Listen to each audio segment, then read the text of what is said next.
Então, pessoal, infelizmente eu esqueci de colocar para gravar a primeira metade da nossa última aula, então eu vou gravar aqui um vídeo rapidinho para colocar antes da parte da segunda metade da aula, explicando rapidinho o conteúdo que a gente viu aí na primeira metade da aula.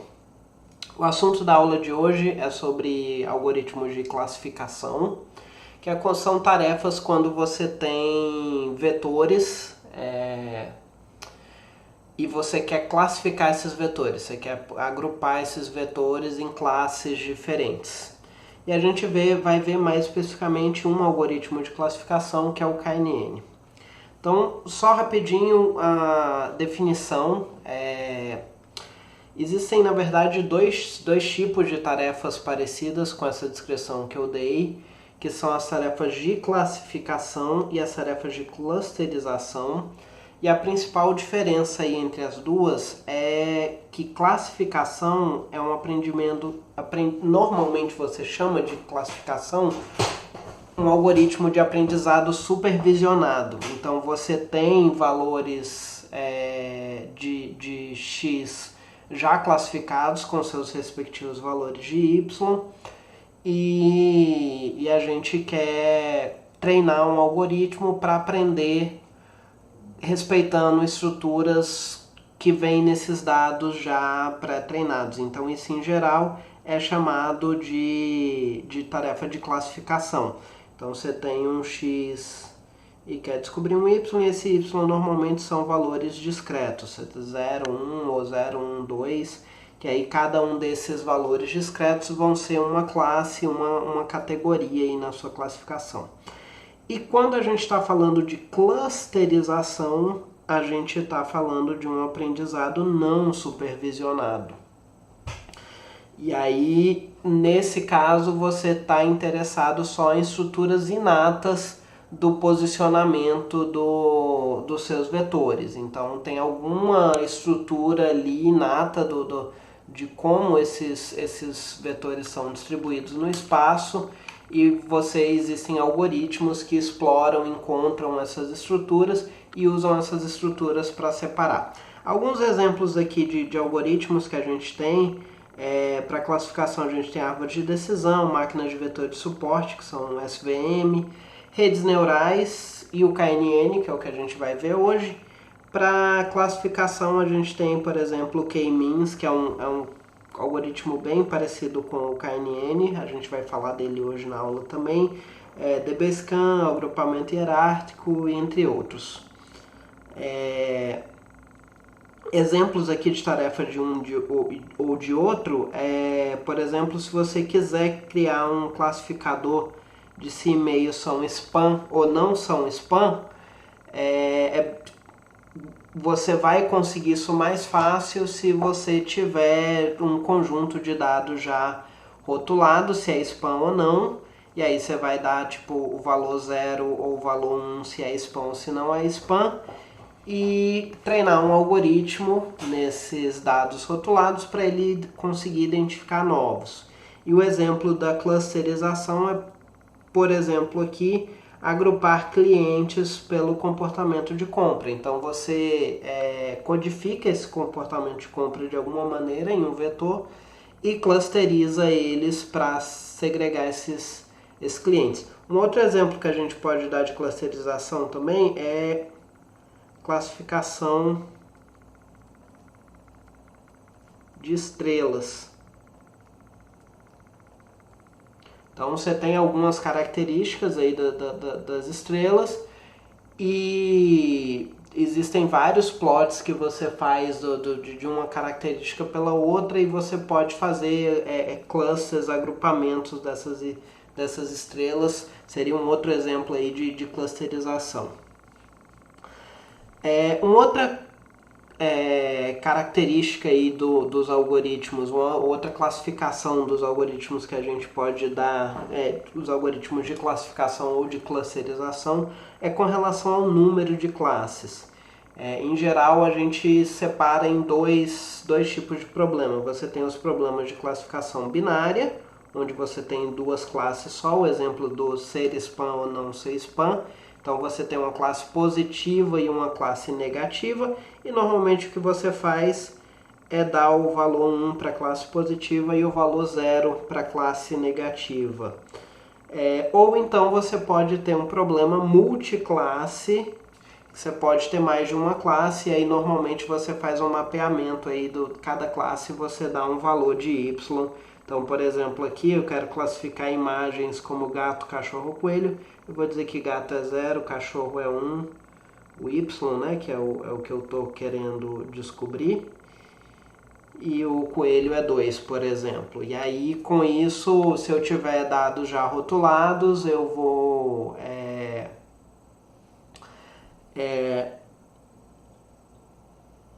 treinar o meu modelo com esses dados rotulados, e aí eu consigo fazer predições em cima desse modelo treinado. Só uma observação aqui, que esse mapeamento aqui claro, do que o valor 0 é, o que o valor 1 é, o que o valor 2 é, em geral a gente só tem em tarefas de classificação, porque quando a gente está falando de clusterização, a gente tem que deixar o algoritmo rodar e depois a gente pode tentar entender qual foi o critério que o algoritmo fez para fazer aquela separação e tentar dar um nome. Mas a priori a gente não sabe exatamente como, em que característica que o algoritmo vai dividir. A gente pode tentar induzir o algoritmo pela escolha dos hiperparâmetros dele, mas em geral a gente não sabe exatamente quais são as características que o algoritmo vai usar para separar cada classe. Então, quando a gente está falando do não supervisionado. E aqui a gente tem vários exemplos, só para vocês entenderem o que está acontecendo aqui. Essa primeira coluna aqui são os nossos dados de entrada. Então a gente tem pontos vermelhos e pontos azuis, são as duas classes, então elas têm uma separação mais ou menos aqui, ó. Tudo para cá é vermelho e tudo para cá é azul. Não é exatamente essa divisão, mas é algo muito próximo disso. E aí a gente rodou aqui vários algoritmos. Essa visualização aqui, os pontos são os mesmos aqui do treinamento. O que ele está mostrando aqui, essa cor de fundo aqui que ele desenha, é o resultado. Se eu tentasse predizer com esse algoritmo aqui treinado, com esse treinamento do algoritmo, se eu tentasse predizer um ponto aqui, esse ponto seria classificado como vermelho. É isso que essa cor de fundo está dizendo. Mesma coisa se eu predizer um ponto aqui, esse ponto vai ser classificado como azul, e essas áreas mais claras são áreas onde o algoritmo não responde com 100% de certeza. Então aqui ele vai dizer que é vermelho, mas talvez com um pouco aí de dúvida. E aí existem duas maneiras que essa saída normalmente desses algoritmos podem ocorrer. Ou você pode ter uma saída discreta, que aí você não teria essas áreas dúbias, é simplesmente 0 ou 1 e pronto. Ou então ele pode dar esse resultado de uma maneira contínua, ele pode dar esse resultado no intervalo 0, 1, e aí a partir do momento que ele dá no intervalo 0, 1, a gente precisa interpretar cada posição desse intervalo, e isso é uma decisão nossa. Normalmente o que você faz é dividir aqui no meio, para cá é vermelho, para cá é azul, mas você tem um pouco de liberdade aí para, dependendo do seu problema, como que você decide isso. E essas cores aqui no fundo que elas representam é isso. Por exemplo, esse modelo aqui, ele é um modelo linear e ele simplesmente deu um gradiente aqui de vermelho para azul. E a gente tem outros modelos aqui que conseguem pegar um pouco melhor a geometria dos pontos, mas, por exemplo, a gente tem alguns pontos vermelhos entrando aqui dentro dessa ponta aqui dominada por azul. E ele reflete isso dando menos certeza. Ele fala, se eu pegar um ponto aqui, eu acho que é azul, mas eu não tenho certeza absoluta. Esse aqui talvez tenha dado um pouquinho de overfitting, ó. Ele tem esse ponto vermelho aqui, ele deu essa curva aqui dentro, que nem sempre pode não ser realístico. Isso aqui pode ser só um ruído que esse vermelho está aqui.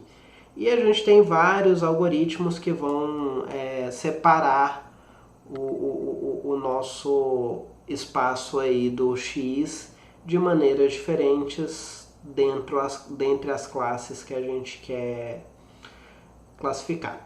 E aí só um outro parêntese aqui, o algoritmo que a gente vai aprender na aula de hoje, que é o KNN, esse primeiro aqui, o Scaloni tem essa mania de mudar às vezes o nome das coisas, mas ele é um dos algoritmos mais simples de classificação que existem, mas a gente pode ver aqui que mesmo ele sendo extremamente simples, fácil de implementar, a gente implementou nessa aula, vocês vão ver na segunda metade do vídeo, normalmente ele acaba dando resultados muito bons. Ele consegue pegar as características, às vezes até que alguns algoritmos mais sofisticados não conseguem. Por exemplo, aqui a gente tem uma rede neural, não sei exatamente qual rede neural ele usou, mas ele usou uma rede neural que dividiu mais ou menos aqui, ó, entre o azul e o vermelho. E não conseguiu pegar essa ondulação do azul entrando dentro da área do vermelho e do vermelho entrando dentro da área do azul.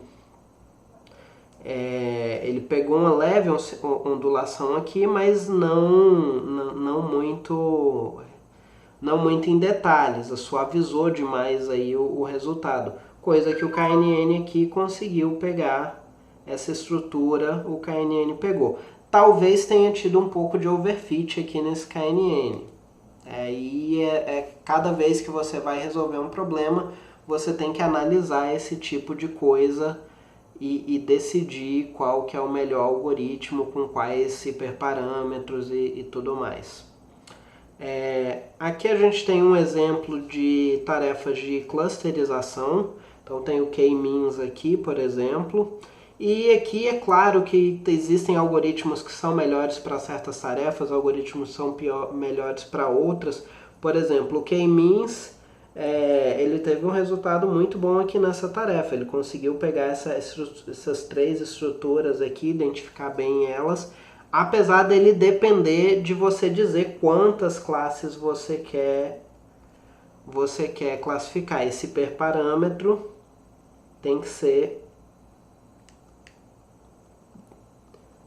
determinado aqui no K-means. Mas a partir do momento que ele tem o hiperparâmetro certo, para certos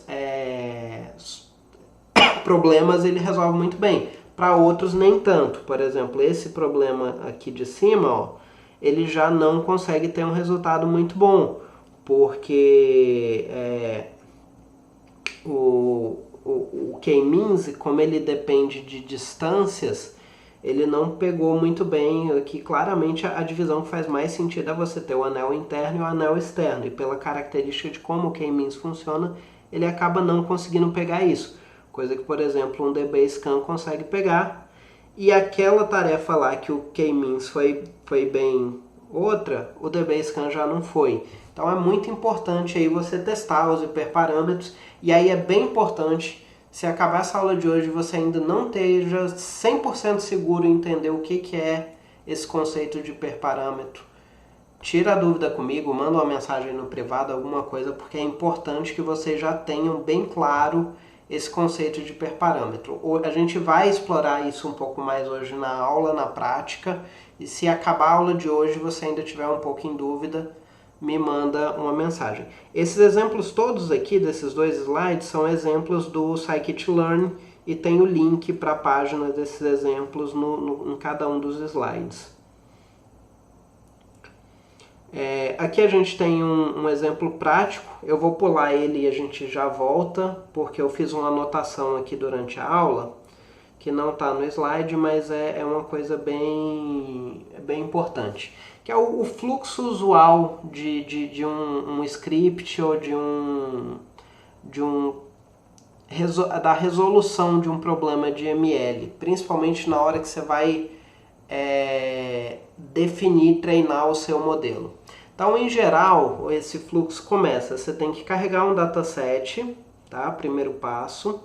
Aí depois que você carregou esse dataset, seja ele rotulado, seja não rotulado, aqui tá mais, essa estrutura aqui tá mais para ensino supervisionado, tá mais focado. Mas para não supervisionado muda algumas coisas, mas não muda tanto. Talvez você não teria esse segundo passo no não supervisionado e a estrutura aqui de validação aqui embaixo fica um pouquinho diferente.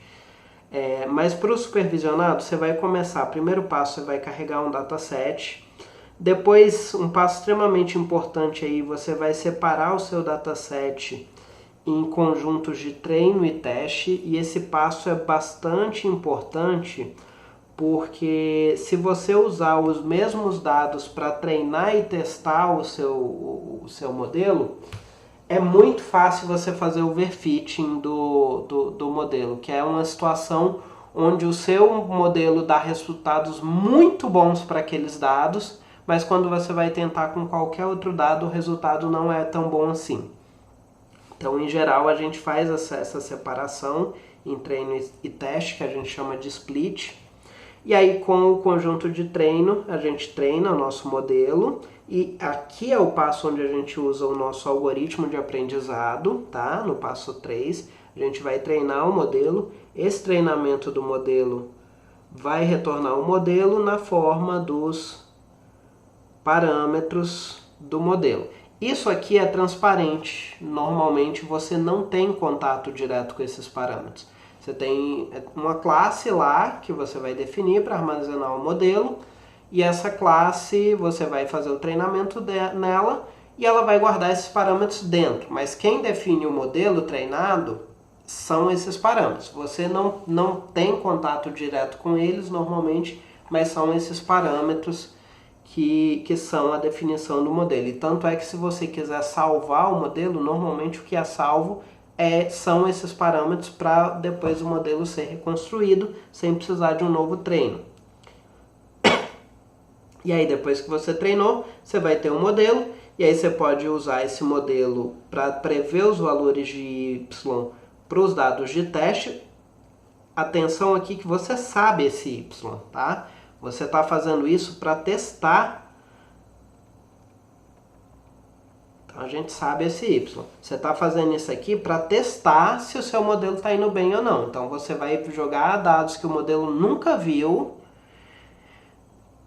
ver o que ele dá de resposta e comparar com a resposta que você sabe. E aí é o passo 5, a gente vai pegar o YPRED, que é o retorno aqui dessa previsão do passo 4, e comparar com o YTest. Idealmente, a gente quer que o YPRED seja igual ao YTest. Essa é a situação ideal. Tá? E aí, voltando aqui no exemplo que tinha código, o código não está completo aqui, mas vocês receberam o notebook com esse código, mas a gente pode ver aqui os passos claramente. Eu acho que só o passo 5 que não está aqui. Esse aqui é o passo 1. No caso aqui eu não estou carregando um dataset, eu estou gerando um dataset aleatoriamente. Essa é uma função do scikit-learn. O scikit-learn ele tem vários datasets disponíveis e ele tem geradores de datasets também. Então vocês podem olhar na documentação lá, inclusive é parte da tarefa da lista dessa semana de vocês. E aí depois a gente fez o split aqui, que é o passo 2. A gente fez o split, separou x-treino, x-teste, y-treino e y-teste. Instanciou o objeto que vai representar o nosso modelo. Não fez nada aqui, ele ainda não é um modelo de fato, porque ele não está treinado.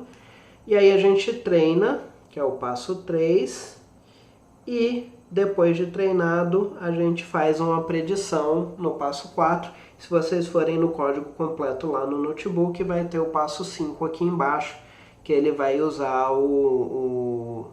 você vai... No caso aqui, o passo 5 é esse gráfico aqui. Pronto. Eu lembrei que esse exemplo aqui eu não usei acurácia nem nada disso.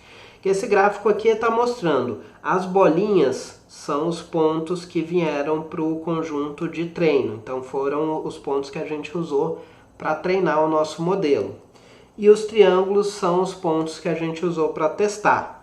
E aí eu usei um truque lá, vocês verem lá no código, eu coloquei um mais igual 2, onde pred igual a dois iguais, pred igual a teste, tá? Eu fiz isso aqui e um vetor aqui que tem esses valores de y, e eu somei 2 nele, que é justamente nossos valores de y são 0 ou 1. E aí, na verdade, lá não estava igual não, estavam diferente. E aí eu peguei quem o pred e o teste é diferente, eu somei 2, eu joguei esses caras que são quem eu errei, eu joguei para o valor 2 e 3, e aí com isso eu sei que quem tá 0 e 1 tá certo, e quem tá 2 e 3 tá errado, tá? E aí são esses caras que tem a cor diferente aqui. Então esse azul clarinho aqui, se eu não me engano, é quem tá 2, e era para ser um verde quem tá 3, não tem ninguém aqui. Então esses pontos aqui foi que ele disse que é vermelho e na verdade é azul, se eu não me engano. E aí com isso a gente pode avaliar aqui nosso resultado. Tem um outro ponto errado aqui, então a gente vê aqui de 20 ou 30? 30, porque a gente tem 100 pontos aqui inicialmente e pegou 30% para o conjunto de teste. Então de 30 pontos a gente errou 4. Então essa foi a performance aí do nosso algoritmo. Esse classificador aqui, o Naive Bayes, para quem tiver curioso, é um outro classificador bem clássico aí, e ele vem da probabilidade. Se vocês lembrarem lá da lei de Bayes, lei ou teorema de Bayes, aquela regra lá de como decompor em probabilidades condicionais. E aí ele parte da presunção de que os dados são independentes em todas as coordenadas, faz uma decomposição usando a lei de Bayes, e com isso ele consegue reduzir o problema num problema de otimização, tipo o que a gente fez lá na regressão linear. Na regressão linear a gente reduziu o problema a um problema de otimização, e com isso ele consegue criar um classificador. Você resolve esse problema de otimização, que não é nada de outro mundo. Você tem uma variável que você quer minimizar uma função, você quer achar o valor daquela variável que dá o menor valor da função, e você minimiza isso e acha um classificador a partir disso, com esse conjunto de equações aí que você decompôs usando a lei de Bayes. Esse é o princípio aqui do Naive Bayes. Eu não vou entrar em mais detalhes, mas se alguém tiver curioso, na internet vocês acham bastante explicação de como o Naive Bayes funciona. Não é a minha classificação preferida. Se for para usar alguma coisa simples, conceitualmente simples, eu prefiro o KNN, que ele é conceitualmente simples e mais efetivo ao mesmo tempo. Essa aqui a gente já viu. E aí a gente vai falar do nosso KNN, que é o algoritmo que a gente vai implementar daqui a pouquinho. Não vai ser nesse vídeo, mas depois que eu cortar para a parte que eu dei em aula, que é a parte de implementação, eu filmei. E o KNN, esse nome KNN vem de K-Nearest Neighbors. K-Nearest Neighbors traduz para K vizinhos próximos. E é bem simples a ideia. O que é? O KNN ele é um algoritmo preguiçoso. No treinamento você não faz nada, você só guarda os dados. E aí, quando você guarda esses dados de treinamento, quando você vai classificar um ponto, você vê quem são os vizinhos próximos desse ponto e decide o valor dele a partir do valor desses vizinhos. É uma ideia bem simples, bem tranquila de implementar, e ele pode ser usado tanto para classificação, que é o problema que a gente está vendo na aula de hoje, mas ele facilmente pode ser também adaptado para tarefas de regressão, que é tipo o que a gente fez a regressão linear na aula passada. Só que a regressão linear só conseguia uma reta. O KNN ele consegue curvas, determinar curvas mais sofisticadas aí. Ele consegue inclusive fazer regressão não só para curvas, mas para todos espaços completos. Quando você tem valores para todos os lugares no espaço, ou seja, superfícies, o KNN consegue resolver aí como regressão. Ele funciona nessa premissa de que instâncias similares normalmente estão próximas. Na verdade, eu falaria o contrário. Acho que ele funciona na premissa de que instâncias próximas geralmente são similares. Tá? Eu inverteria um pouquinho aí essa lógica, mas a premissa, a ideia geral é mais ou menos essa no espaço de característica, e essa proximidade a gente mede por uma métrica de distância, que já já a gente vai falar um pouco mais sobre isso também. O que seria essa distância? E eu falei que você decide a partir de características dos vizinhos. Mas como assim? Como que eu decido pelos vizinhos? O KNN para classificação ele funciona no princípio de votação majoritária.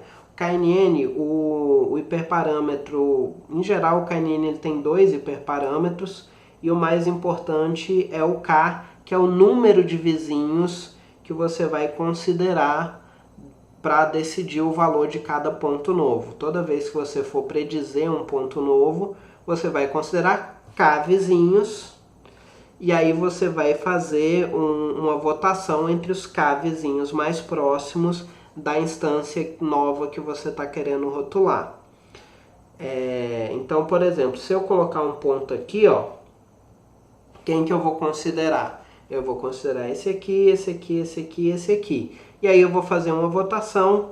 Eu tive 3 votos para o vermelho e 1 voto para o azul. Esse cara aqui vai ser rotulado como vermelho.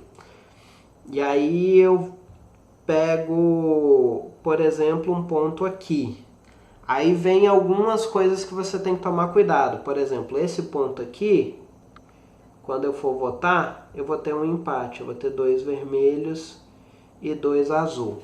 O KNN por si só, o algoritmo ele não diz como resolver esse tipo de problema, mas existem várias maneiras fáceis. Você pode simplesmente pegar mais um vizinho, o vizinho K mais 1 e usar ele para desempatar. Ou se você estiver trabalhando com regressão, você nem precisa se preocupar com isso. Porque o KNN ele pode ser como que a gente adapta ele para regressão. No lugar de você fazer essa votação, você simplesmente pega a média dos K vizinhos. E aí você resolveria esse problema, você não tem como ter empate enquanto você está fazendo a média. Aí fala aqui, por exemplo, se K é igual a 5, 3 dos 5 vizinhos mais próximos são da classe A e 2 da classe B, o elemento novo vai ser da classe A.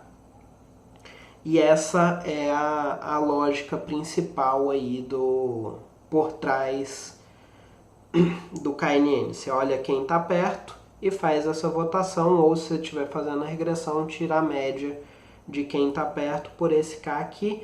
E aí só tomar esse cuidado quando você tem K par, você pode dar essa situação onde você tem um empate na votação. Um outro exemplo aqui mostra que esse parâmetro K é bem importante, porque você pode alterar o resultado só dando valores diferentes de K, principalmente em situações onde a decisão é mais dúbia. Por exemplo aqui, se eu pegar K, eu quero decidir essa estrela aqui, qual que é a classe dela. Se eu pegar K igual a 3, ele vai ser classe B, e se eu pegar o K igual a 6, eu vou ter 4 contra 2 e ele vai ser o classe A. Então esse K é bem importante, é importante testar ele, a gente vai ver no final da aula também como é que testa. E com relação à distância, o que é exatamente essa distância? Porque a gente tem uma intuição para a distância, mas nem sempre essa intuição é válida. A distância no KNN, ela é uma medida, é uma quantificação de semelhança ou diferença. Então é importante aí que nem sempre a distância euclidiana que a gente está acostumado vai ser a melhor representação dessa semelhança ou dessa diferença. Você vai ter problemas que simplesmente o ângulo vai ser a melhor medida, vai ter problemas que vão ter outras. Existem várias possíveis medidas aí de distância. A gente tem a euclidiana, que a gente está acostumada, tem distância de Manhattan, distância de Minkowski, tem similaridade de cosseno, que leva em consideração só o ângulo, e por aí vai. E aí a gente tem aqui um exemplo onde não faz sentido usar a distância euclidiana.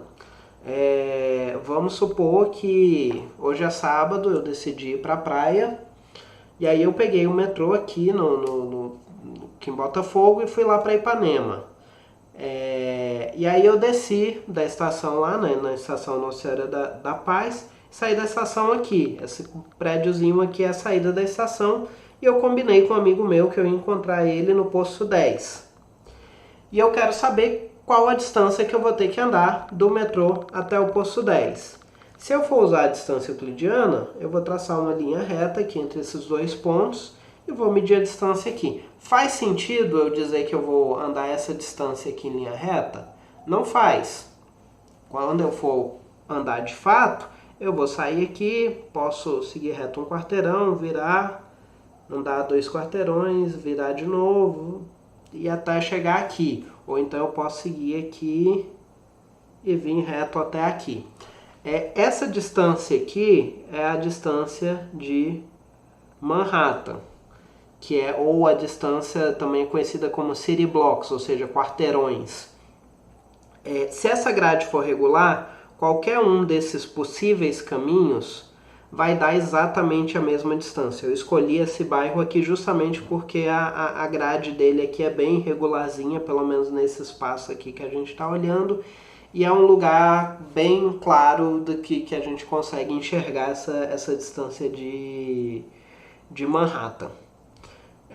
Existem várias outras maneiras de distância. Eu só conseguiria fazer essa linha reta aqui na aula. A gente fez a brincadeira que se eu fosse o Homem-Aranha, mas nem se eu fosse o Homem-Aranha, porque para eu passar por cima dos prédios eu teria que subir e depois descer, e esse subir e descer adicionaria uma distância aí. Então existem situações onde a distância euclidiana não faz sentido. E aí, por exemplo, a distância de Manhattan, que é a soma da distância em cada um dos componentes, às vezes faz mais sentido. Essa distância de Manhattan, ela é bem interessante para você desconsiderar outliers, porque ela aumenta, inflaciona a distância aí dos outliers e você acaba desconsiderando eles. Outliers são pontos não representativos que estão muito distantes dos outros. E aí a gente tem várias possíveis distâncias. A gente tem a distância euclidiana, que a gente está acostumado, a Manhattan, que eu acabei de explicar. A gente tem, por exemplo, a distância de Chebyshev. A distância de Chebyshev ela é bem fácil também, conceitualmente. A distância de Chebyshev, você pega simplesmente o máximo das distâncias em cada componente. Então você pega qual a componente que tem a maior distância e considera só ela. A gente tem a distância de Minkowski. Essa distância de Minkowski é uma generalização dessas três aqui. As três podem ser representadas como distância de Minkowski.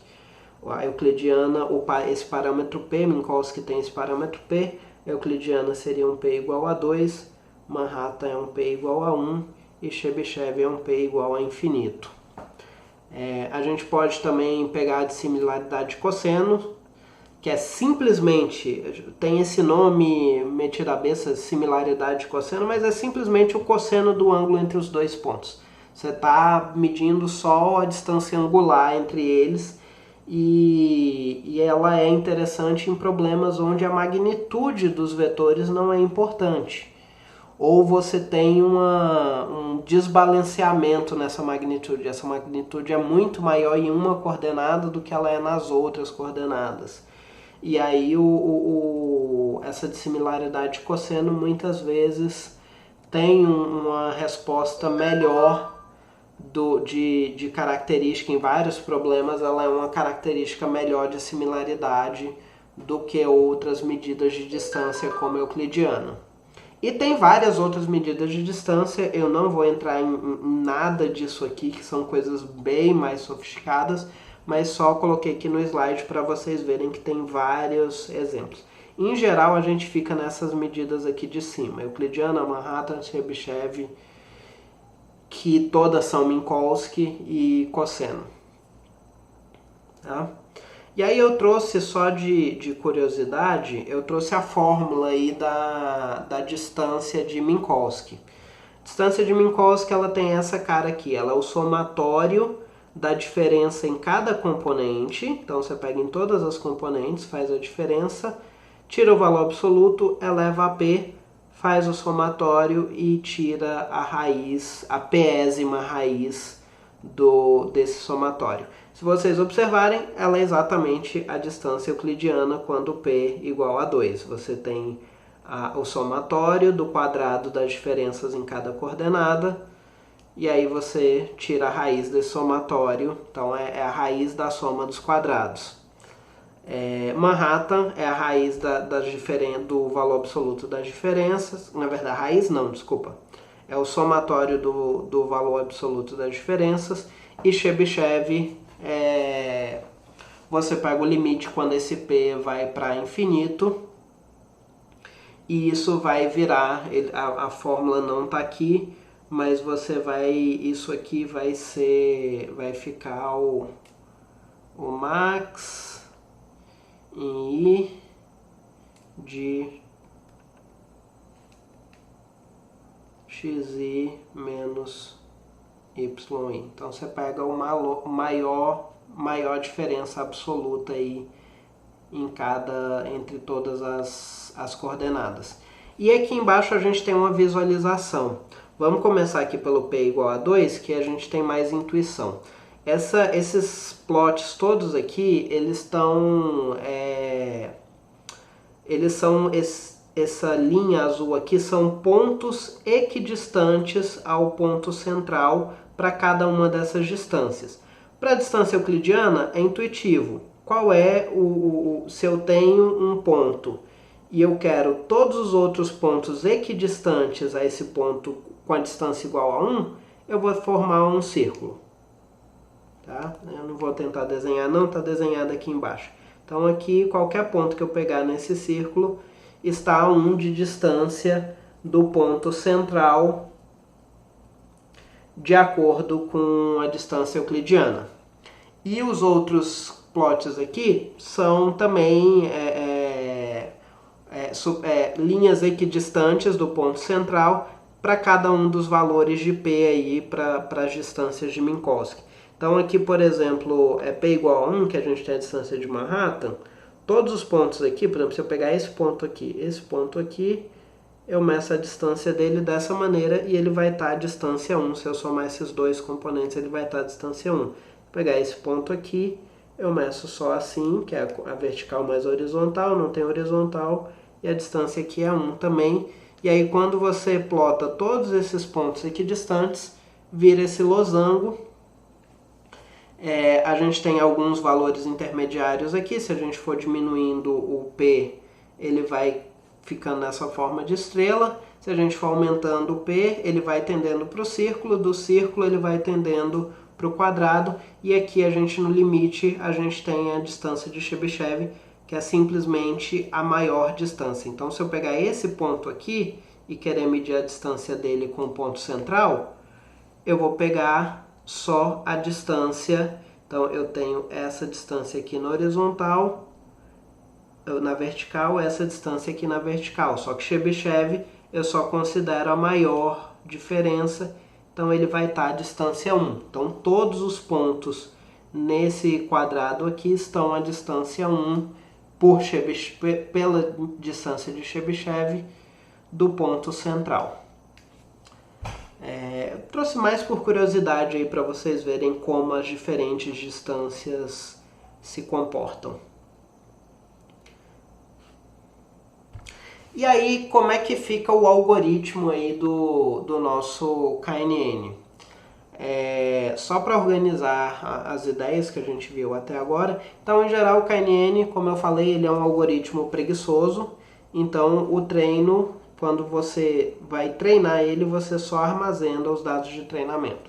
Você guarda os dados de treinamento e aí, para cada ponto que você quer classificar, você vai receber esse ponto que precisa ser classificado, calcular a distância desse ponto para todas as instâncias do conjunto de treinamento, todos os pontos. Então você calcula a distância para todos os pontos do conjunto de treinamento, ordena, e aí você vai identificar com essas distâncias ordenadas, você vai identificar os k vizinhos mais próximos.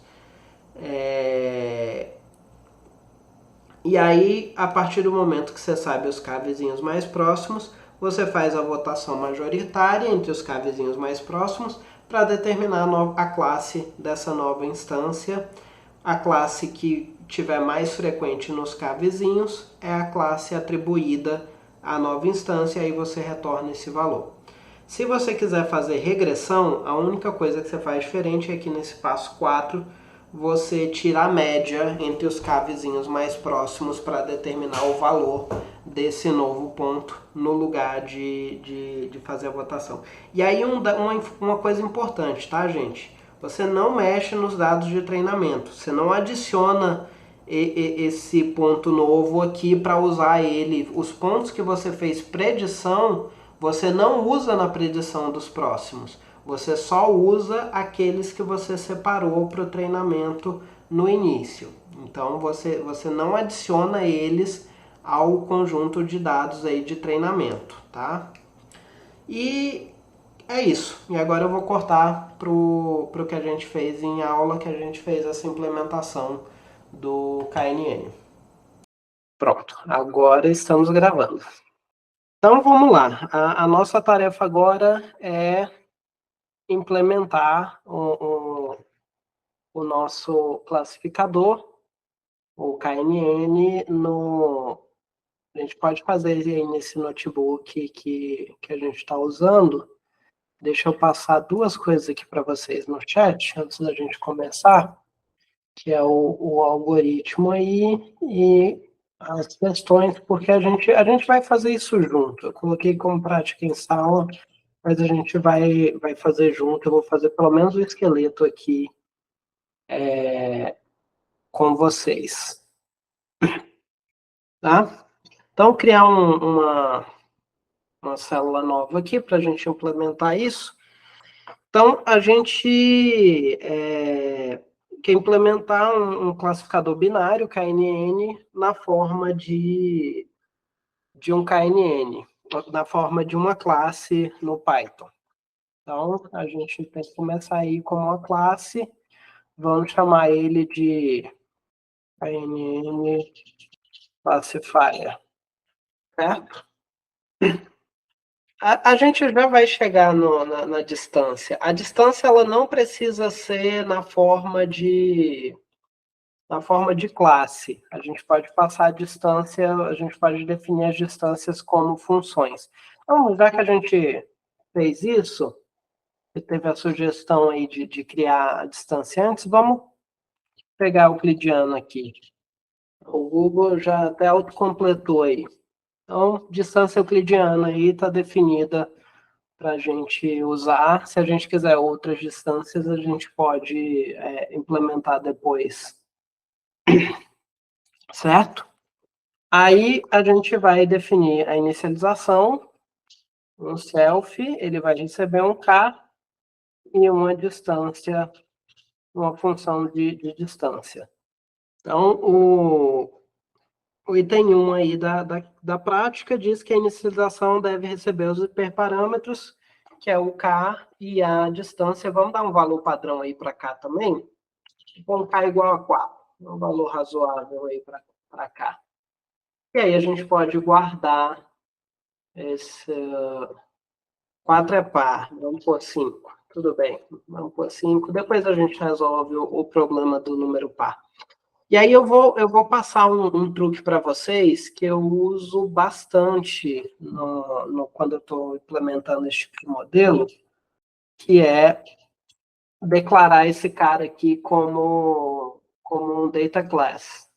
E eu preciso... De onde que eu importo isso mesmo? É só um decorador aí que eu coloco nele. Eu não sei se vocês lembram. Se eu instanciar uma classe como... Se eu colocar um atributo de classe, que é aqueles atributos soltos aqui, ó, por exemplo, se eu posso aqui, tá igual a 5. Eu criar aqui esses atributos de classe, por padrão, o comportamento do Python é que esses atributos de classes vão ser comuns para todas as instâncias de objetos dessa classe. Quando eu transformo a classe em um data class, ele perde esse comportamento. E aí o que eu posso fazer é que eu não preciso pôr a init. Isso aqui substitui a init. E aí esses parâmetros, fica mais claro aqui quais são esses parâmetros. E a gente pode pôr tipagem aqui também. Então, esse K vai ser um inteiro, e essa função é um callable, que é tá? Então, isso a gente substitui aí o init e fica mais óbvio aqui o que é o quê. A gente pode guardar aqui também. Esse autocompletado do Colab tá bom, hein? A gente pode completar colocando ali que a gente quer guardar também o xtrain e o ytrain, só que o xtrain e o ytrain a gente não passa eles na inicialização. A gente passa eles com o método... Eu chamei de train aí no exercício, mas não é train, não. Ele é o feed. O nome dele é feed. Essa interface é importante, porque a gente vai usar uma coisa depois que precisa dessa interface. Eu dei o nome errado para ele. Então, só organizando aqui o que eu fiz, na verdade, o que o Google fez para mim, que eu não escrevi quase nada desse código.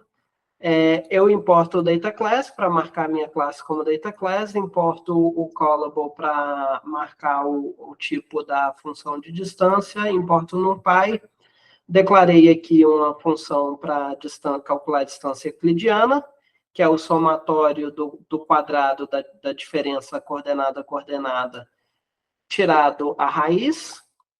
E aí, aqui, como um data class, isso aqui está substituindo o meu init. Cada parâmetro desse aqui vira como se fosse um parâmetro da inicialização da classe. Quando eu inicializar a classe, ele vai... o que eu passar como K, ele vai guardar como atributo K, o que eu passar como distance func, ele vai guardar como esse atributo, e ele vai ter criar esses dois atributos xtrain e ytrain vazios aqui com none, porque eu não passo xtrain e ytrain na inicialização. Eu passo eles depois com esse método fit. Até aqui, só questão de organização do código, e eu vou dar uns 5 minutinhos aí para vocês chegarem aí nesse mesmo ponto que eu tô. Todo mundo está nesse ponto aqui? Alguém ainda está para trás? Então, a gente aqui já fez os itens 1 e 2. Faltou no 2 aí, eu peço para validar os dados de treinamento, né? Que vocês fariam como validação aí desses dados de treinamento? A gente tem que ter um array de vetores X e um array de classes Y. O que a gente pode fazer como validação desses dados de entrada para conferir se está certo? A gente tem um classificador binário, né? Então, o que é uma restrição que a gente pode impor aí? Os valores dos y só podem ser 0 ou 1. Então, isso é uma possível validação que a gente podia fazer. Vou escrever ela aqui, mas depois vocês podem pensar em outras validações. Um jeito legal de fazer essas validações é com o comando assert dentro. E o Google já me deu uma aqui que é interessante. Eu posso conferir se a primeira dimensão do x é igual à primeira dimensão do y. Eu estou conferindo se eu não passei mais valores de x do que y, ou mais valores de y do que x. Isso é uma validação boa que eu não tinha pensado aqui imediatamente. Outra validação que eu posso fazer é aquela que eu dei de todos os valores de y ser 0 ou 1. Então, para isso, eu posso usar essa função aqui, ó. Posso usar o np.isin no ytrain, se está no 0 e 1. Isso aqui vai me dar um array de verdadeiro ou falso, um array booleano, de se todos os valores do ytrain são 0 ou 1. E aí eu posso dar um all aqui no final e eu confiro se todo mundo é 0 ou 1. E poderia fazer outras validações também. Para mim, eu estou feliz com essas duas aqui. Então, eu estou conferindo se a quantidade de x que eu estou passando é a mesma de y, e estou conferindo se todos os y são 0 ou 1. O meu classificador aqui é binário, eu só aceito 0 ou 1 como y. Certo? Então, um minutinho aí para vocês copiarem as validações. E aí, com isso, está feito o item 1 e o item 2. É no item 3 que a mágica acontece. Podemos continuar para o item 3? Alguém ainda está para trás? E aí, o item 3 é para implementar o método predict. Gostei dessa sugestão aqui do início. Por que ele está fazendo isso aqui? Por que ele sugeriu da gente fazer isso aqui, de dar esse assert no ytrain e no xtrain e no ytrain? É só para garantir que eu não chamo o predict. Se eu chamar o predict antes do fit, eu não tenho dado de treinamento, eu não consigo fazer nada. Então, isso aqui está só garantindo que eu já chamei o fit em algum momento e eu tenho dado de treinamento para fazer predição. E aí eu preciso rodar o meu modelo. Lembra lá do algoritmo. Então, o algoritmo era, eu recebo um valor que eu quero prever ele. No caso aqui, essa interface, eu posso receber um array de valores. Não é necessariamente somente um valor. Normalmente eu recebo um array aí de valores de x para predizer. Ó, se a gente for aqui no exemplo anterior, quando eu chamei o predict, eu passei x-test é um array, não é um único valor. Então, o que eu vou fazer aqui é predizer vários, eu vou retornar um array aí, e eu posso já criar um array vazio, um array de NP0s com o formato da primeira coordenada do x-test, que é o tamanho aí dos valores. Eu não gosto de chamar isso de x-test, não. Ele chamou de x-test, mas eu vou chamar de x-pred. Vou chamar só de x. Por que ele chamou de x-test, não? Vamos renomear esse cara aqui, ó. É só x, tá? Eu quero prever para valores x, certo? Então, eu vou receber aí um array de x, de valores x, e eu quero prever para eles.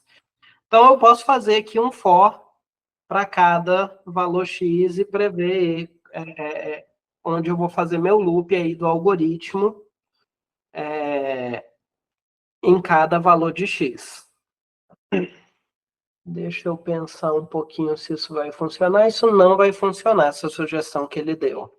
E agora a gente precisa, o passo 1, receba a nova instância que precisa ser classificada, ou para o qual o valor precisa ser previsto, a gente já fez. Passo 2, calcule a distância entre a nova instância e cada instância no conjunto de dados de treinamento. E o Google sugeriu de usar a distância func direto, mas aí no caso não vai funcionar. Então vamos lá, distâncias vai ser igual a...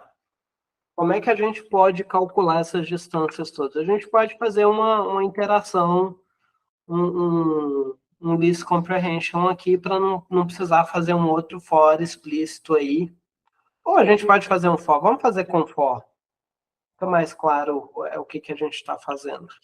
Então, eu quero ter um for, só que aqui eu quero eu preciso calcular a distância para cada ponto X do treinamento. Então, self.xtrain. Então, eu crio um NP zeros aqui para eu guardar, isso aqui é um array de zeros, onde eu vou guardar as distâncias para cada ponto no treinamento. Então, eu estou criando aqui um array do tamanho do meu array de treinamento do X. E aí, agora, ele deu a sugestão correta. Para cada J X treinamento no X treinamento, eu digo que a distância J vai ser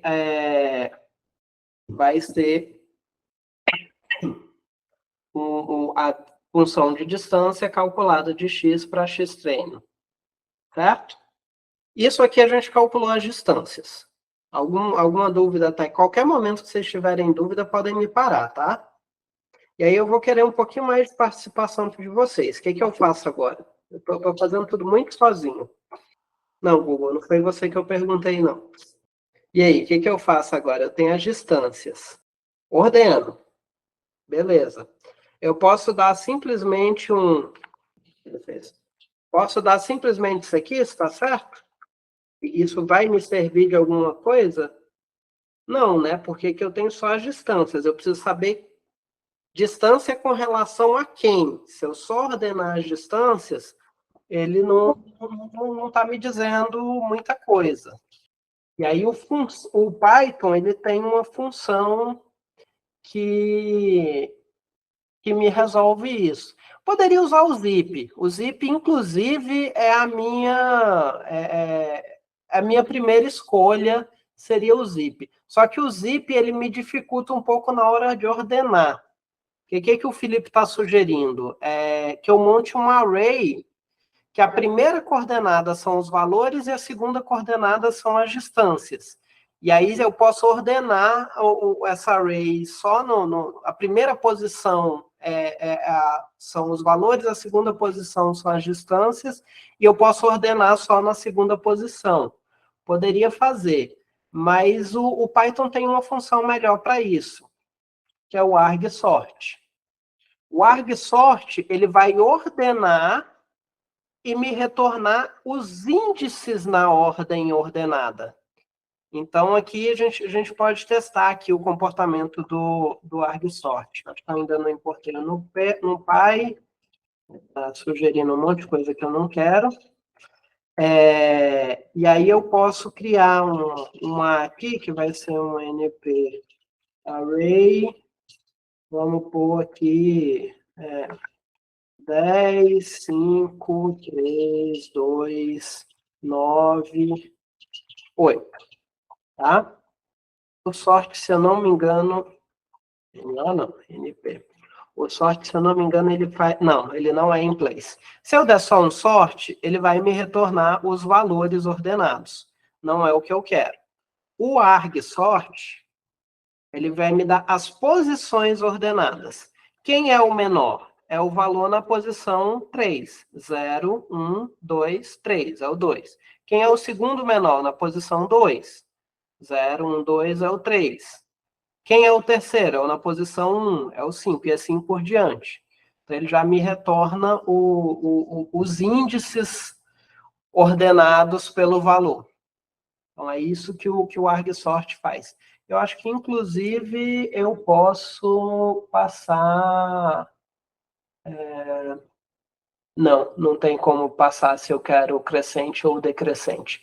Mas não tem problema, porque é só a gente acessar o final da array. Então, no lugar de closest, eu vou chamar de order, esse retorno aí do argsort. Faz sentido. Vamos escrever a gente mesmo, não precisa dele, não. Então, os mais próximos vão ser o self.ytrain,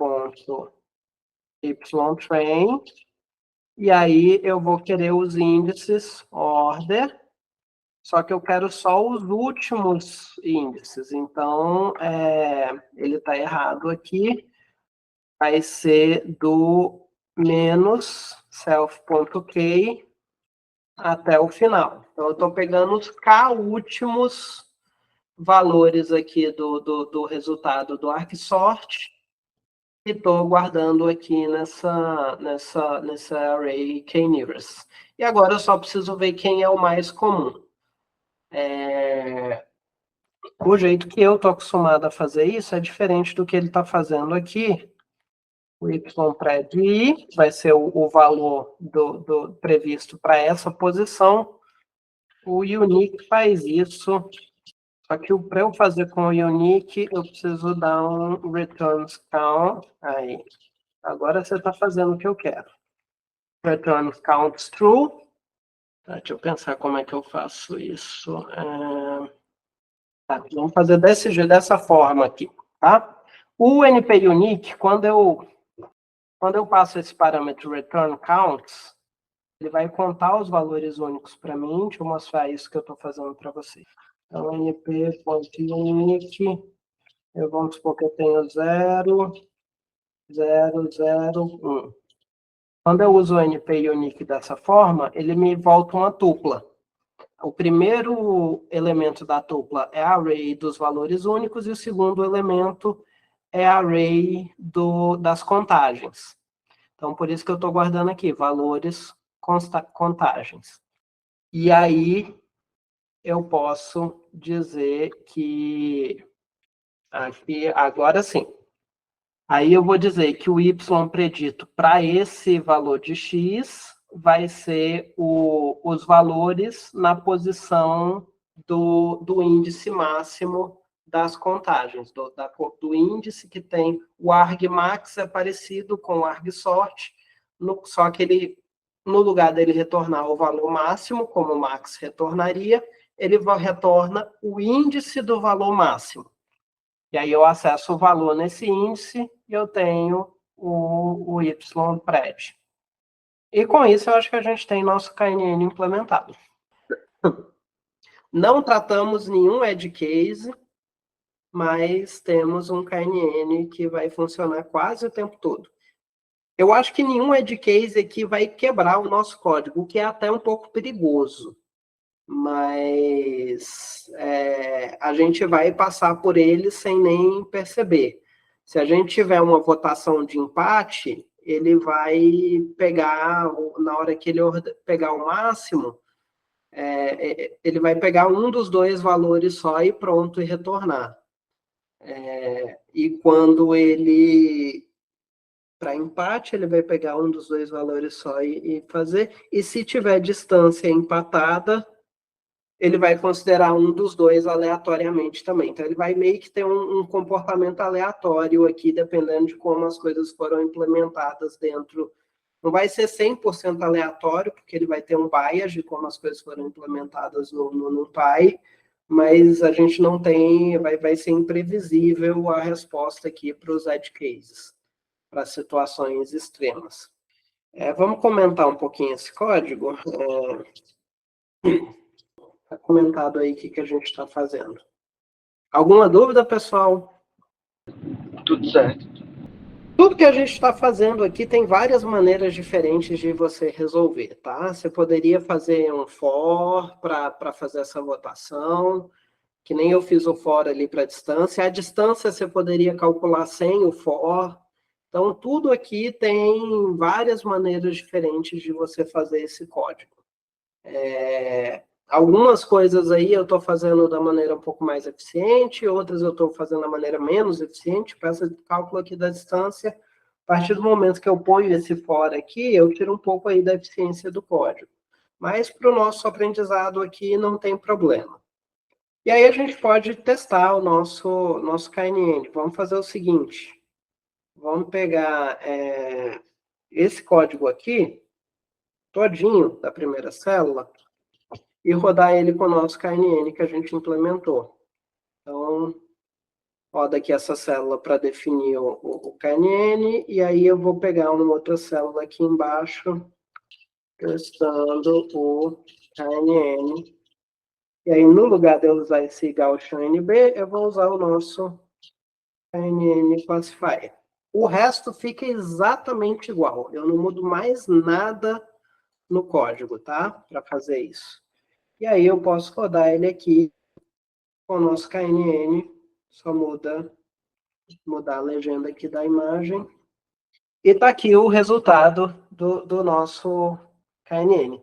Ele errou bastante. Isso que eu ia falar. A gente pode tentar depois debugar um pouquinho para ver por que ele está errando tanto. Ele errou coisa que não era para ele errar. Interessante. Vamos debugar um pouquinho aqui? A gente tem um pouquinho de tempo. Deixa eu ver que horas são. 5 horas. Será que é o nosso K, a escolha do K? Não, não é não. Tem bug mesmo. Olha esse ponto aqui, ó. Esse ponto aqui, claramente, os 5 pontos mais próximos dele são azuis. Não era para ele ter errado esse ponto. Vamos pôr uns IC aqui no meio. Ele não tem o IC? A gente instala o IC. Qual que vai ser esse aí? Hã? IC? É um print metido à vista. Ah, ok. Eu consigo instalar ele aqui com pip install ice cream. E aí a gente pode adicionar uns prints aqui no meio. Por exemplo, a gente pode IC distances, IC order, IC k-nearest, IC values e counts, IC... tá bom isso aqui. Certo, ele está dizendo que a maior distância está na posição 57, acho que é ela aqui. Deixa eu conferir uma coisa aqui, rapidinho. Para isso, muito print, ele engasga. Não, o Y-Train está no formato que a gente esperava mesmo. Vamos pegar um conjunto de... Deixa eu pôr mais uns prints aqui e ser... E deixa eu pegar um conjunto de dados menor. Vamos pegar 10 amostras só para ficar mais fácil de interpretar o que está acontecendo. Certo. E a gente talvez precise de um K menor. Vamos pegar um K igual a 3. Ok, vamos lá. Ele está dizendo que o maior está na posição 6, de fato. O segundo maior está na posição 3, tá? E depois na posição 4. E quais são os valores deles? Eu preciso imprimir os valores também, para eu saber o que está acontecendo. IC self.y Cara, deve ser certeza que é uma bobaginha. Então, vamos lá. Então, é o posição 6, que é um valor 1. Posição 3, 0, 1, 2, 3 é um valor 1. E a posição 4, que é um valor 1 também. Todo mundo é 1. Eu decidi que o meu resultado é 1. Certo. Vamos ver para o próximo ponto. O próximo ponto deu o mesmo resultado. Ele decidiu que é um valor 1 também. O ponto seguinte é por 6. Esses pontos aqui estão bem no meio. Deixa eu pegar um outro estado aleatório, que esse aqui não foi bom para achar problema, não. Esse aqui vai ter problema, claramente. Aqueles dias ali azul no meio era pra ser vermelho, né? Esses todos aqui eram para ser azuis, e esse aqui era para ser vermelho, esse aqui era para ser vermelho. Vamos achar eles aqui. Então, vamos lá. Aí são os mais próximos à distância 4, 8. Será que o erro está dando problema no cálculo da distância? Não. Sim, parece que tá certo. Parece estar certo. Vou testar uma coisa aqui. Vai que. O resto parece estar certo também. Não. Oh! Tá. Achei o problema. Eu estou pegando a maior distância. A gente tá classificando. Tá fazendo o contrário. Eu quero a menor distância. Tá, tira esse monte de C. A gente não precisa mais de você. O problema é burrice mesmo, só. O problema foi ter dado tab no código do. Não, ele quis sugerir certo e eu insisti na burrice. Eu lembro da hora que ele me sugeriu isso, ele sugeriu certo e eu fiz errado. Pronto, agora ele funciona. Sim. Vamos pegar mais ponto aqui. Esse é o do Gaussian NB. Vamos pegar mais ponto aqui nesse. Pegar 200 pontos. Agora sim, ele errou uns aqui no meio, tudo bem. Isso a gente ajustaria o K para achar o melhor resultado, mas agora ele deu o resultado certo. Pronto, temos um KNN implementado. E aí a tarefa de casa vai ser, para vocês, vai ser mudar isso aqui para fazer regressão. Vai se pegar o maior agora, né? Não, a regressão vocês vão pegar a média no lugar da votação. Não, e aí tô comparar. brincando. Pegar a maior distância. Tá. Pegar o maior. Então, vamos dar continuidade aqui para o nosso conteúdo, agora que está resolvido. A gente falou do KNN, que é um algoritmo de classificação. Agora a gente vai falar, a gente não vai implementar ele, mas eu vou falar do K-means, que é um algoritmo que usa princípios muito similares, não é à toa que o nome é parecido, que é um algoritmo de clusterização. No KNN, eu tenho que dar os dados de treinamento. O K-means é como que eu agrupo os meus pontos sem nenhuma informação extra. Eu não tenho nenhuma informação de classe, nenhum rótulo, nada disso. E o K-means é um algoritmo bastante eficiente, dado a escolha correta do número de classes e a escolha certa da medida de distância. Ele é bastante eficaz para agrupar aí conjuntos de dados em um número pré-definido de clusters. Isso aqui é uma característica importante do K-means, é que você também tem que definir o K. Existem algoritmos de clusterização que você não precisa dizer em quantos clusters você quer dividir. O K-means não. O K-means é obrigatório você dizer como que funciona. Você dizer quantos pontos você quer. E aí, antes de ir para esse algoritmo, já a gente volta nele. Vamos ver aqui um exemplo prático de como é que ele funciona. Deixa eu recomeçar isso. Eu vou escolher. Vamos pegar... Na verdade, nenhum dessas bases de dados aqui são boas. Vou ver se esse não gosto desse. Tá, vamos pegar esse conjunto de pontos aqui e eu quero fazer clusterizar esses pontos. Como que o K-means funciona? Primeiro, você tem que decidir o K que você quer. Vamos trabalhar aqui com K igual a 5. Tá? A gente quer dividir esses pontos aqui em 5 classes. Eu vou ter que escolher 5 pontos para eu chutar onde que é o meio de cada classe. Tá? Eu chuto 5 posições dentro dos meus dados, onde é o meio de cada classe. Existem várias estratégias de como escolher esses 5 pontos iniciais.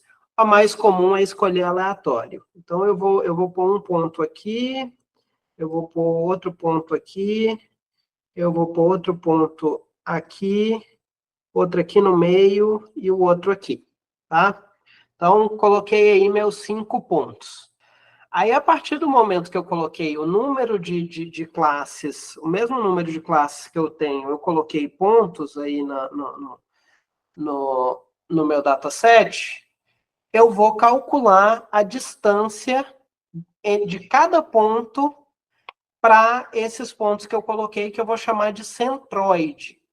Por que centroide? Porque esses pontos vão representar o ponto médio de cada cluster, a posição média de cada cluster. E a posição média de vários pontos chama centroide. Então, eu vou pegar a distância de cada ponto no dataset para cada centroide e eu vou aplicar aquela classe para aquele ponto do centroide mais próximo. Então, classifiquei aí todo mundo de acordo com o seu centroide mais próximo. Essa classificação tá boa? Eu não tô achando, não. Não, né? Não tá. Tem uns pontos ali na divisa entre amarelo e verde que... E eu fiz... Eu caí numa falha humana bem comum. Lembra que eu falei que eu ia pôr aleatório? Eu não coloquei aleatório. Eu distribuí elas bem uniformemente aqui dentro desse círculo. Olha o que acontece quando é aleatória de verdade. Vamos recomeçar? Só que agora eu vou pegar aleatório de verdade, é o Packet Circles. Eu vou adicionar 5 pontos aqui. 1, 2, 3, 4, 5. Isso é quando é escolhido aleatório de verdade. Ficou pior ainda, né? Aí o que eu faço agora para melhorar? Agora eu começo a iterar o meu algoritmo. A partir do momento que eu classifiquei todos os pontos, eu vou tirar a média deles e calcular um novo centroide para aquela classe. Então, eu vou mover a centroide para o meio dos pontos que foram classificados para aquele valor. Então, eu pego todo mundo que é verde e tiro a posição média deles. Provavelmente vai ser mais ou menos por aqui, ó. Tá vendo a bolinha pequena? Vai ser por aqui. E eu faço isso com... O azul é bem claro, ó. O meio do azul... O azul está marcado aqui no canto, ó. O meio dele é mais para cá. E aí eu atualizo todos os centroides.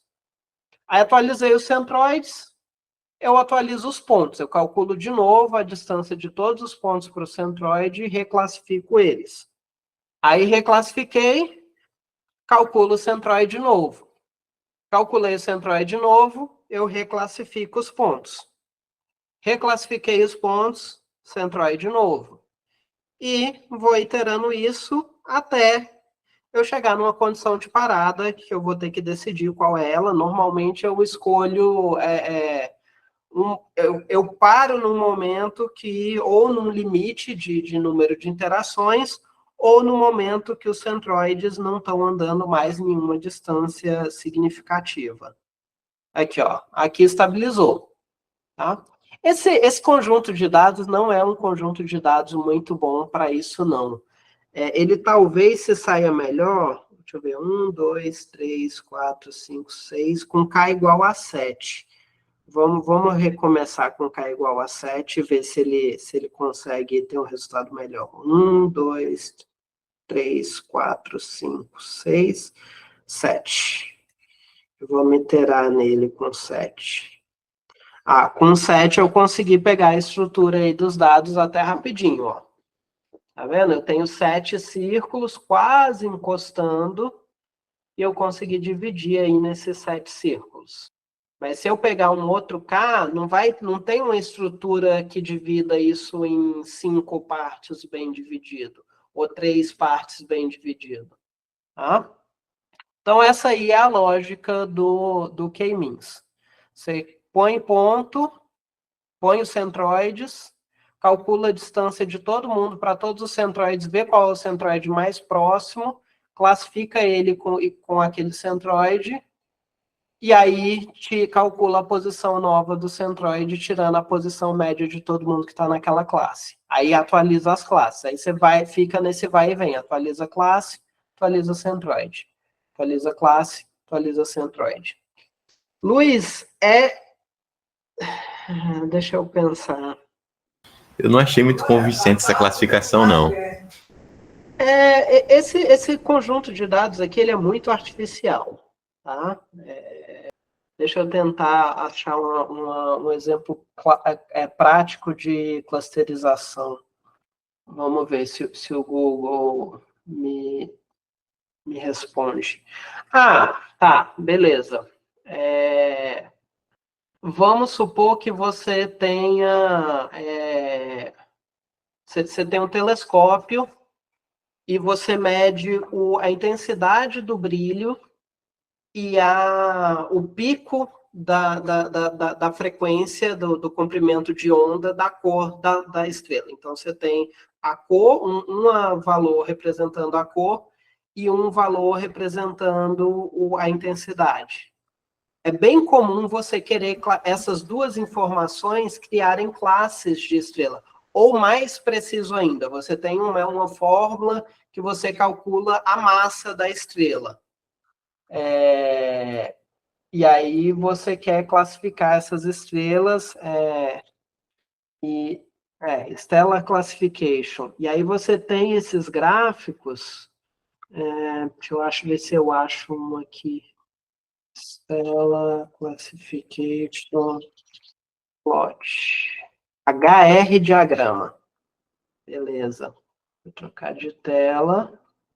Aqui, ó, você tem esses diagramas.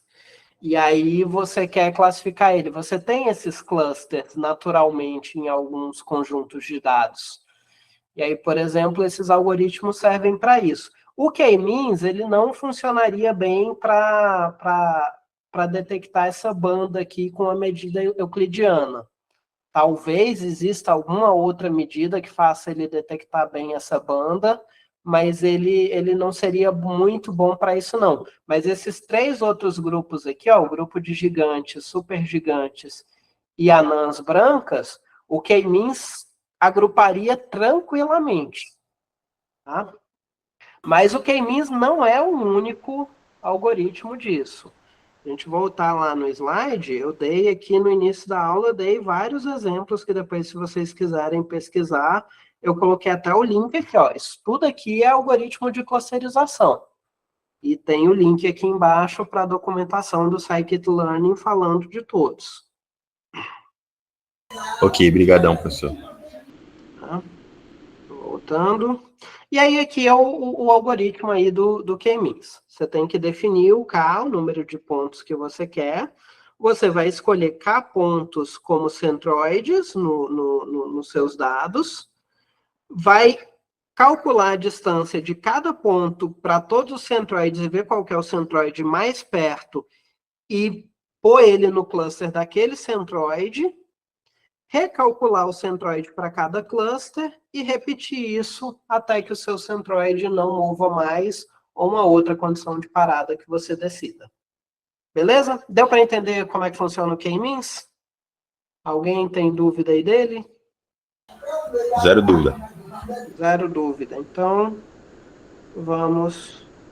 Tem link aqui, ó, essa ferramenta que eu usei para mostrar para vocês o K-means, que é esse site aqui. Eu coloquei o link dele aqui no slide, e ele tem outros algoritmos de ordenação. O site não é bem organizado, mas eu vou mostrar um outro aqui, DBScan,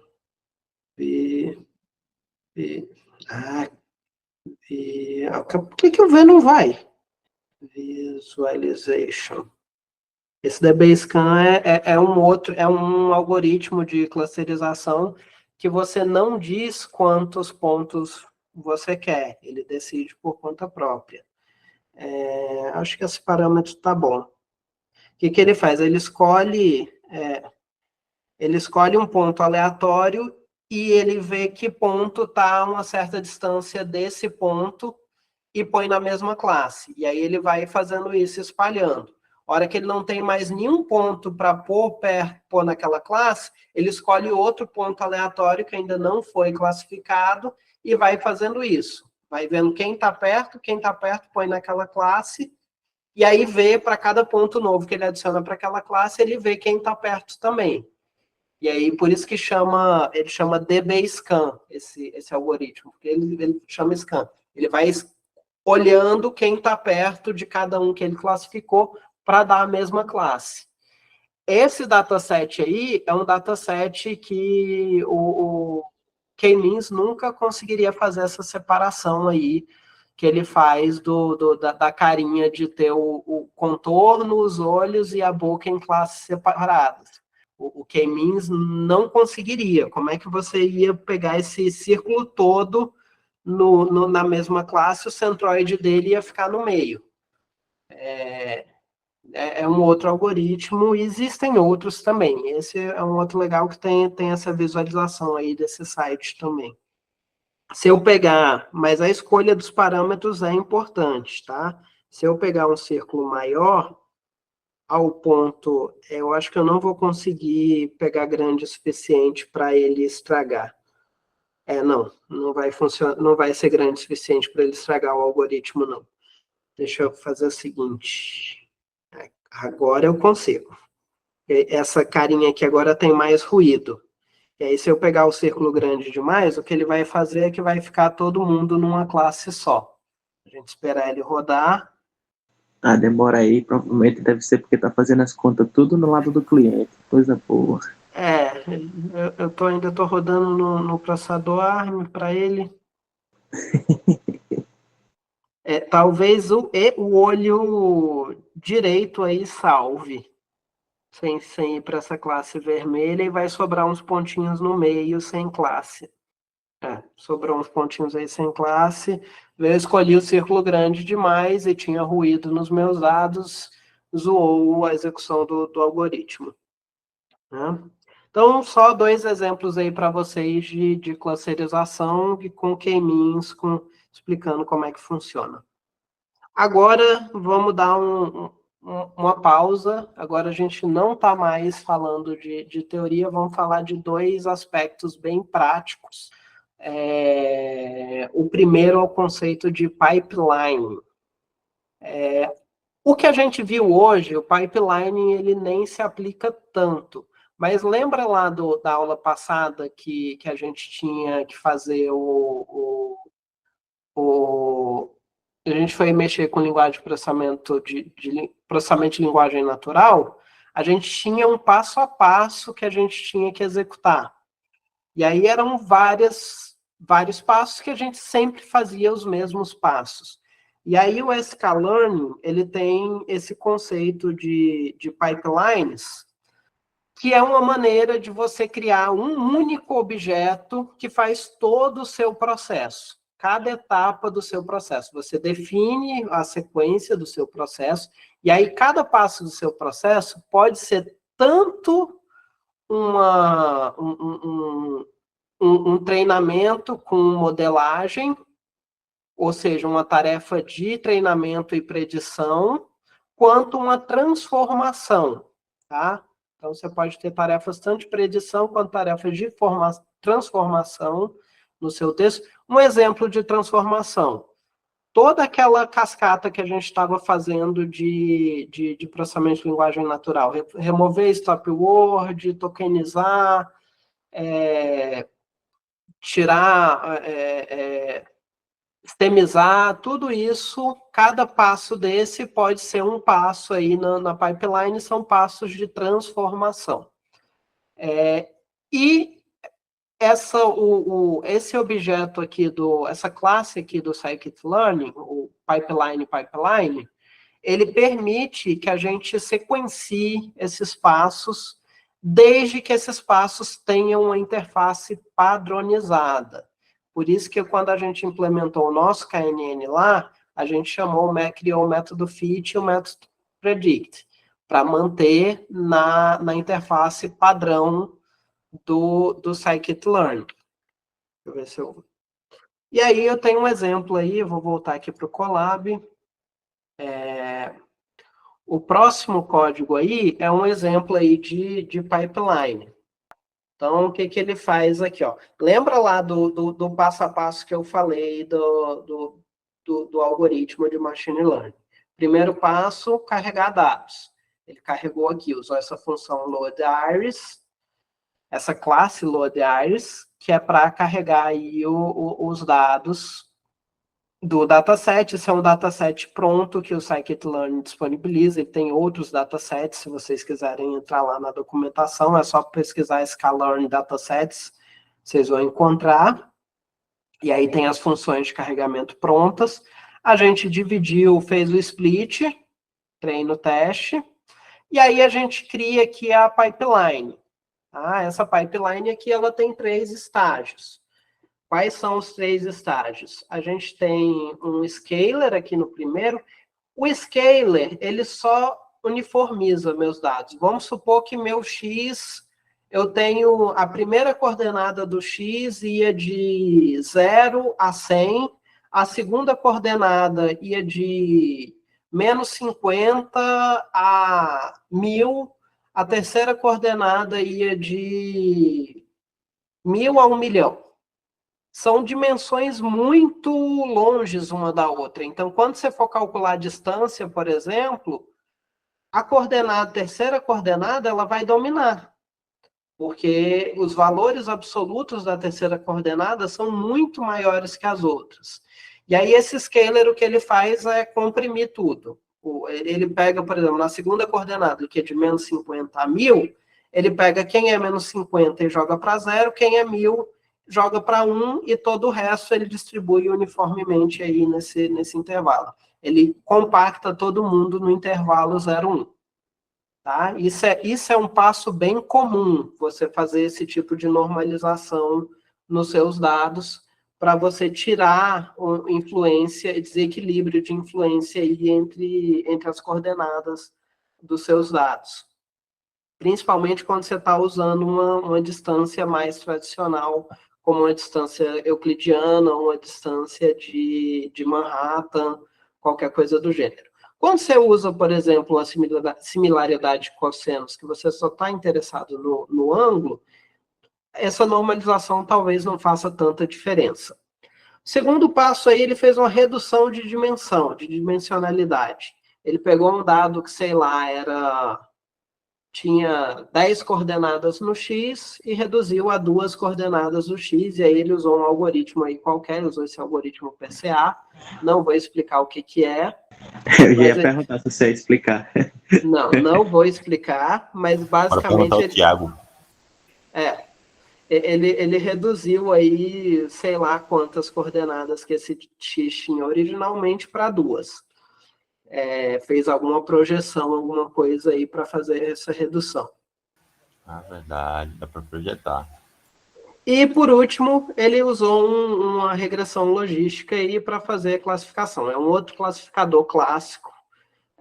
Regressão logística é um outro classificador bem clássico de dados. E aí, o que acontece? A partir do momento que eu defino essa pipeline, sempre nesse formato aqui, ó, eu vou passar uma lista de tuplas com o nome do passo e o objeto que faça aquele passo. Tá? Eu defini a pipeline, eu posso dar aqui, eu posso simplesmente treinar a pipeline e, no final, predizer usando a pipeline. Então, no lugar de eu, para cada componente desse, fazer um fit e depois um predict, um fit, predict, ou no caso aqui dos dois primeiros, fit, transforme, para depois fazer um fit, predict, eu juntei tudo aqui numa pipeline e qualquer conjunto de dados que eu queira aplicar aqui, treinar nesse algoritmo, eu tenho tudo prontinho já, o passo a passo sequenciado já. Então, essa é a função da pipeline, é uma ferramenta bem útil aí para diminuir o nosso trabalho quando a gente está fazendo uma sequência mais complexa aí de passos. Tranquilo? Deu para entender a pipeline? Como é que funciona? Deu sim. No caso, quando eu chamo tipo meu pipe.fit, ele vai aplicar vai chamar o método fit para cada um deles e aplicar sobre os meus dados? Como é que é?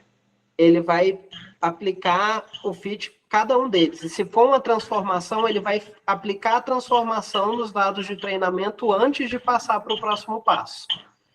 Então, aqui, por exemplo, o scaler, ele é uma transformação. Então, ele vai dar o fit aqui no scaler, para o scaler descobrir os limites. Aí, vai dar um predict no scaler com os dados de treino e usar o resultado desse predict, que vão ser os dados transformados pelo scaler, para treinar, para dar o fit aqui no PCA. Ele vai dar o fit no PCA, dar transforme nele, que o PCA é transformação também, e pegar os dados transformados para treinar a regressão logística. Entendi. E aí, quando eu dou o predict aqui embaixo, ele só faz a cascata de predict. Ele pega esse x-test aqui, aplica no predict do scaler, põe o resultado no predict do PCA, depois põe o resultado no predict do logistic regression, e o que o logistic regression retornar, ele te retorna. Ele só faz essa cascata toda. Né? E aqui ele usou um score de acurácia, de novo, conteúdo da aula que vem, mas vocês vão fazer isso aqui na tarefa de casa, vocês vão tirar a acurácia também do que vocês vão fazer. Tá? Então, por isso que eu deixei aqui o exemplo de tirar a acurácia. Eu não vou explicar a acurácia hoje, porque a acurácia é conteúdo da aula que vem, mas é uma medida do quão bom o seu modelo está rodando. E aí, o último conteúdo de hoje é sobre ajuste de hiperparâmetros. Tá? É muito importante, a gente viu aí em várias situações que o ajuste dos hiperparâmetros pode ser um elemento muito importante aí na sua tarefa. Normalmente, esse ajuste, você começa com intuição, então é uma coisa que você tem que fazer muito para ganhar intuição, ganhar experiência em saber que os valores são bons para cada tarefa, mas você pode fazer buscas, você pode fazer explorações de hiperparâmetros, que normalmente é o que a gente acaba fazendo, que é testar vários valores de hiperparâmetros para saber qual que dá o resultado. Se o seu dataset for muito grande, você vai fazer essa busca numa versão reduzida do seu dataset, porque você vai precisar rodar o seu modelo várias vezes. E aí o scikit-learn, ele tem algumas ferramentas para isso.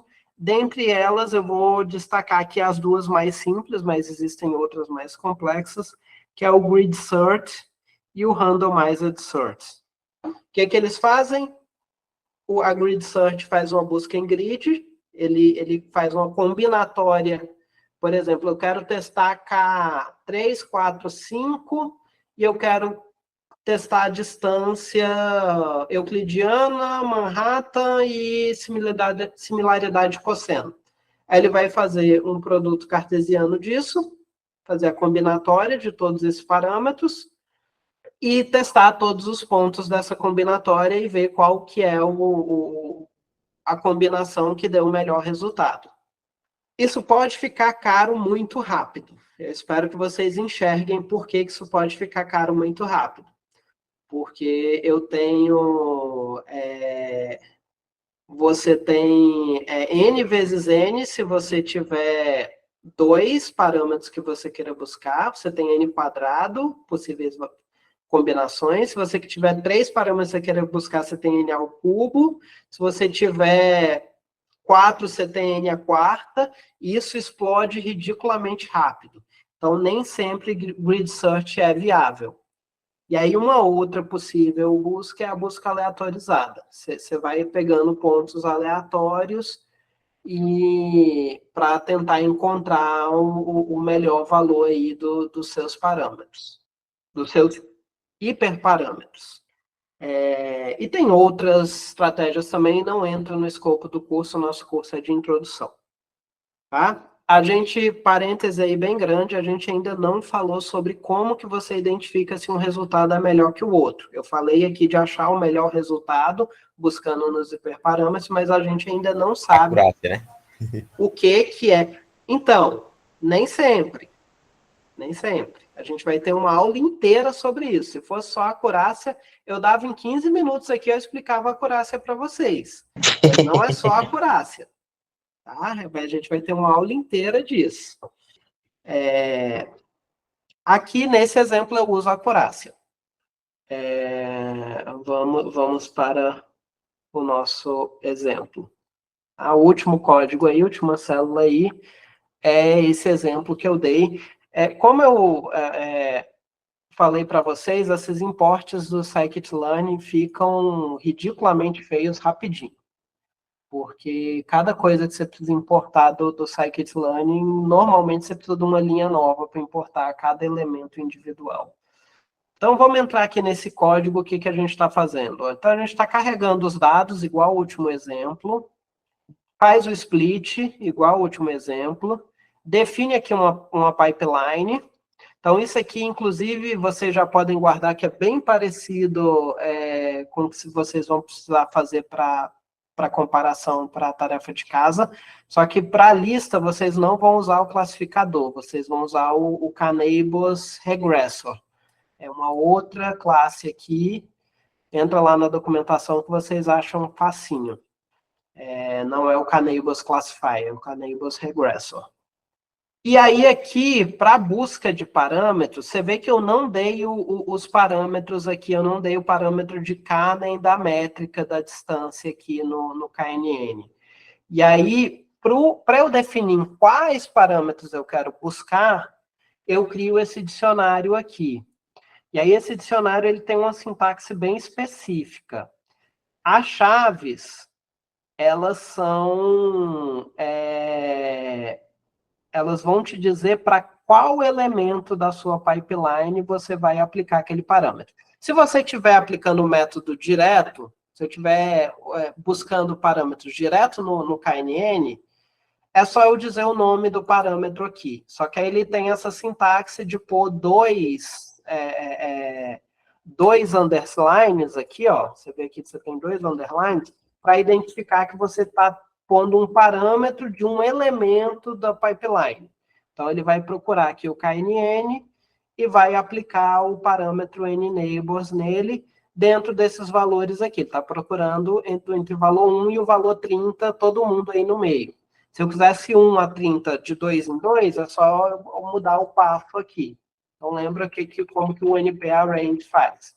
Ele está testando todos os Ks, 1, 2, 3, 4, 5, 6, 7, até o 30. E nas métricas, Euclidiana, Manhattan e Minkowski. Tá? E aí eu posso iniciar e instanciar a minha busca, o meu objeto de busca aqui, com a pipeline, a grade de parâmetros. Eu não lembro o que é SCV, a gente pode ver na documentação juntos. Acho que você vê validação cruzada. Não, valor 5 não faz sentido para validação cruzada. É validação cruzada. Tá, se é validação cruzada, eu não vou explicar para vocês. Eu posso explicar mais para frente, mas basicamente eu vou fazer uma explicação bem curta e se vocês não entenderem, não tem problema. Não é escopo do curso agora, mas basicamente validação cruzada, ele pega os dados de treino e subdivide os dados de treino em um novo conjunto de treino e teste, só que ele faz isso várias vezes, dividindo em posições diferentes. Por exemplo, ele divide os dados em 5, quando eu ponho o CV5 aqui, e ele ele retreina para os mesmos dados 5 vezes, cada vez usando um subgrupo diferente para testar a performance. Porque eu não posso, nessa busca de parâmetros aqui, eu não posso encostar nos meus dados de teste. Se eu encostar nos meus dados de teste no treinamento, isso aqui é considerado um treinamento, eu vou estar contaminando isso. Quando eu for rodar com outros dados, eu não vou ter uma performance boa. Então, para ele não precisar dos dados de teste para fazer os testes dele, ele divide de novo internamente para fazer a validação, os testes dele, validação interna de qual conjunto de parâmetros é melhor, e essa validação cruzada ele divide em posições diferentes e repete, ele roda tudo que ele for rodar, cada combinação de parâmetros desses, ele vai rodar 5 vezes, dividindo os dados de maneira diferente. É um negócio bem complexo, vocês não precisam se preocupar ainda com isso, não está no escopo desse curso, validação cruzada, mas se alguém tiver curioso, é isso. E aí ele faz o fit aqui com os dados de treino, e aí eu posso ver aqui qual que são os melhores parâmetros. Então, para essa rodada aqui, ele achou que a distância melhor é Manhattan, com 8 vizinhos. E aí a melhor acurácia foi de 95%. Tá? Legal, hein? Massa. E o legal é que isso aqui usou o KNN dele, né? Vamos usar o nosso agora? Cadê? Vamos pôr aqui, KNN Classifier. Deixa eu definir uma outra distância aqui. Ué, aquilo que eu tinha falado daquela hora ia dar bom agora. Manhattan. Então, eu criei distância euclidiana em Manhattan. Manhattan, eu só retorno aí o somatório do absoluto desses dois aqui. E aí a gente pode, deixa eu executar isso para ele salvar. Vamos pegar aqui o nome do nosso classificador. KNN Classifier, eu vou pegar aqui de 1 a 10, só o K. E as métricas aqui, na verdade, isso aqui agora chama K. Como é que é o nome do parâmetro da distância? Distance func.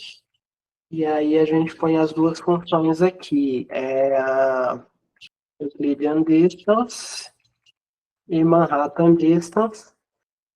Não tenho esses 7 parâmetros. Então, a nossa interface não está completa para usar, mas esses 7 parâmetros a gente pode definir ela facinho. 7 parâmetros. Acho que resolve, né? Resolve, Então, um parêntese aqui. Beleza. 7 parâmetros. Paramos. 7 parâmetros. Sai do meio. O que a gente não tem? Tá. Tem alguma coisa na nossa interface que não está certinha com que o... não. Será que é porque eu fiz o scaler? Vamos tirar o scaler daqui. Deixa eu tirar esse assert aqui, que é para ele funcionar mesmo sem esse assert. Tá, vou tirar esse assert e esse assert. Esse outro assert pode deixar. E aí esse cara aqui... Tem algum outro lugar que eu uso que ele tem só 0,1? Não. Inclusive, tirando aquele assert agora, esse KNN virou multiclasse. Pronto. Aí. Melhor foi a distância euclidiana com K igual a 6. E a acurácia de 95,8%. Massa demais, hein? Legal, massa. Esse daí o grid é o grid, né? É o grid search. O random search é bem parecido, eu acho que você passa os limites da área que você quer pesquisar dentro dos parâmetros, e ele vai pesquisar. Eu acho que, inclusive, você passa a grade para o random e ele pega pontos aleatórios na sua grade. Se eu não me engano, é assim que o random search funciona. Então, pessoal, é isso o conteúdo da nossa aula de hoje. Vamos ver quando que vai ficar a nossa aula de reposição. Por um voto de diferença... não, desempatou. Por um voto de diferença vai ser sábado, 9 da manhã. Sábado, 15/6, 9 horas. Agora já foi, já fechou a votação. Esse cara tirando onda. Então, pessoal, boa noite, bom fim de semana aí para vocês e até semana que vem. Não perguntei, né? Se alguém tem alguma dúvida, pode tirar, pode perguntar. Boa noite, professor. Valeu. Paulo, tudo bem. Só assistir revisar o que você não pegou no vídeo lá depois, mas tá tranquilo. Vou postar sim. Eu só preciso regravar o início da aula e aí eu posto tudo junto. O slide anotado, o notebook e a gravação.